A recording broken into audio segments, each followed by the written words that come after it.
Hi guys, welcome to homemade cooking channel. இன்றைக்கி நான் உங்களுக்காக கொண்டு வந்திருக்க ரெசிபி என்னென்னு பார்த்தீங்கன்னாக்கா, சேமியாவில் எப்படி தேங்காய் பால் ஊற்றி சூப்பராக பாயாசம் செய்யலாம் அப்படின்றது தான் இன்றைக்கி நான் உங்களோட ஷேர் பண்ணிக்க வந்திருக்கேன். வாங்க இப்போ வீடியோக்குள்ளே போகலாம். முதல்ல ஒரு பேன் வச்சுட்டு அதில் 2 டேபிள் ஸ்பூன் நெய் விட்டுக்கலாம். நெய் விட்டதுக்கப்புறமா நெய் மெல்ட் ஆகிற வரைக்கும் வெயிட் பண்ணுவோம்.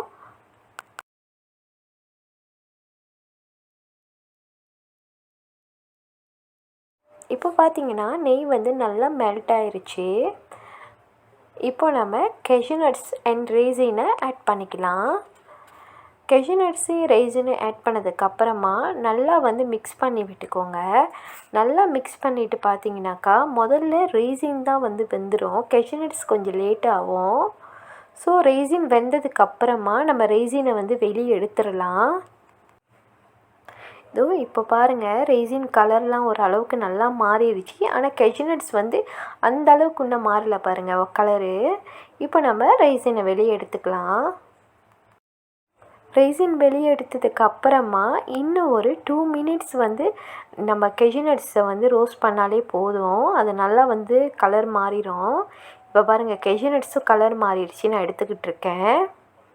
இப்போது இதே பேனில் நம்ம எடுத்து வச்சுருக்கிற 1 கப் சேமியா ஆட் பண்ணிக்கலாம். சேமியா நான் 1 கப் தான் ஆட் பண்ணியிருக்கேன் பாருங்கள். சேமியா ஆட் பண்ணதுக்கப்புறமா நல்லா ரோஸ்ட் பண்ணி மிக்ஸ் பண்ணி விட்டுக்கோங்க. அது நல்லா ரோஸ் ஆகி வரும்போது நம்ம எடுத்துக்கலாம். இப்போ பார்த்தீங்கன்னா சேமியா பாருங்கள், அதோட கலர் ஒரு அளவுக்கு நல்லா சேஞ்ச் ஆயிடுச்சு. இப்போ நம்ம இதில் ஒரு 250 ml மில்க் ஆட் பண்ணிக்கலாம். மில்க் ஆட் பண்ணதுக்கப்புறமா நல்லா மிக்ஸ் பண்ணி விட்டுக்கோங்க. அதுக்கப்புறமா இதில் கொஞ்சமாக குங்குமப்பூ நம்ம ஆட் பண்ணிக்கலாம்.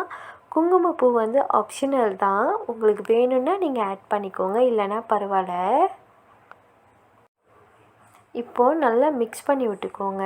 மிக்ஸ் பண்ணதுக்கப்புறமா கொஞ்சமாக தண்ணி ஆட் பண்ணிக்கலாம்.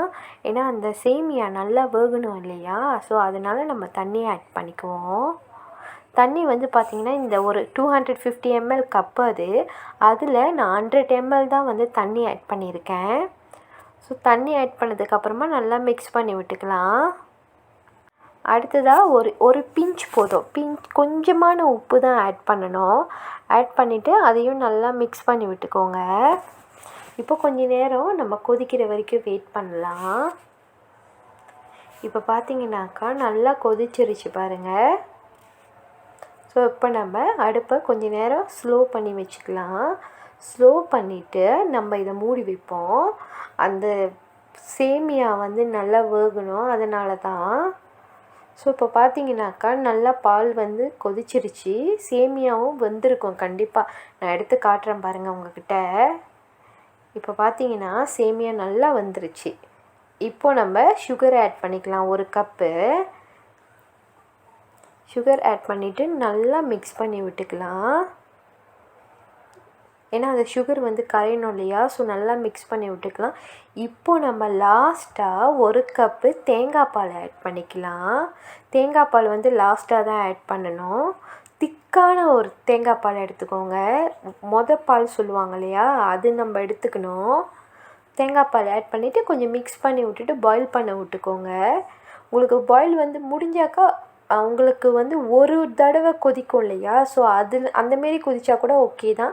ஆனால் நான் இன்னும் கொஞ்சம் நல்லா கொதிக்க வைக்கிறேன். ஏன்னா அப்போ தான் சாப்பிடும்போது நல்ல டேஸ்ட்டு கொடுக்கும். ஸோ உங்களுக்கு ஒரு கொதி போதுனாலும் ஓகே தான். ஏன்னா மோஸ்ட்லி தேங்காய் பால் போட்டுட்டு ரொம்ப கொதிக்க வைக்கக்கூடாது. ஸோ இப்போ பாருங்கள், நான் அடுப்பை ஆஃப் பண்ணிவிட்டேன். cashewnuts எல்லாமே ஆட் பண்ணதுக்கப்புறமா இங்கே பாருங்கள் அதோட கலர் எப்படி இருக்குது, அந்த க்ரீம் எப்படி திக்காக இருக்குது பாருங்கள். ஸோ இப்படி தான் இருக்கணும். சாப்பிடும்போது நல்லா ஒரு சூப்பர் டேஸ்ட்டில் இருக்கும். இப்போது இதை நம்ம எடுத்து ஒரு சின்ன கண்ணாடி போர்டு இருந்தால் எதுவாக இருந்தாலும் ஓகே தான். எதில் சர்வ் பண்ண போகிறீங்களோ அதில் ஊற்றி வச்சுக்கோங்க. ஸோ இது மட்டும் ஊற்றினா வேலை முடிஞ்சிருச்சின்னு இல்லை, இன்னும் ஒரு விஷயமும் இருக்குது. அது லாஸ்ட்டாக இருக்குது. கண்டிப்பாக பாருங்கள், சரியா? இந்த கண்ணாடி பவுலில் ஆட் பண்ணிக்கோங்க நம்ம செஞ்சு வச்ச சேமியாவை. இப்போ ஆட் பண்ணதுக்கப்புறமா இந்த பேன் போய் நம்ம கழுவிட்டு வந்துடலாம். இப்போ பார்த்தீங்கன்னா நான் பேன் கழுவிட்டு வந்து வச்சுட்டேன். இதில் இப்போ நான் 1 டீஸ்பூன் தான் வந்து நெய் விட்டுக்கிறேன் பாருங்கள். நெய் விட்டுட்டு இந்த நெய் நல்லா மெல்ட் ஆகட்டும், நம்ம வெயிட் பண்ணலாம். இப்போது பார்த்தீங்கன்னா நெய் நல்லா மெல்ட் ஆகிடுச்சு.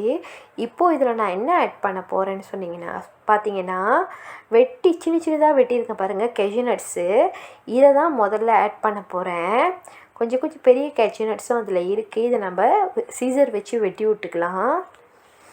அது வந்து சின்னதாக தான் இருக்கணும் அது கேஷ்யூநட்ஸ், அப்போ தான் நல்லாயிருக்கும். சாப்பிடும் போது நல்லா கடிக்கும் போது நல்லாயிருக்கும் அந்த டேஸ்ட்டு. இப்போது கேஷ்யூநட்ஸ் ஓரளவுக்கு வேகட்டும். அதுக்கப்புறமா நம்ம ரைசின் வந்து ஆட் பண்ணலாம். இப்போது ரைசின் ஆட் பண்ணிவிட்டு நான் நல்லா மிக்ஸ் பண்ணி விட்டுக்கிறேன் பாருங்கள். ஸோ இது ரெண்டுமே நல்லா வெந்து வரட்டும்.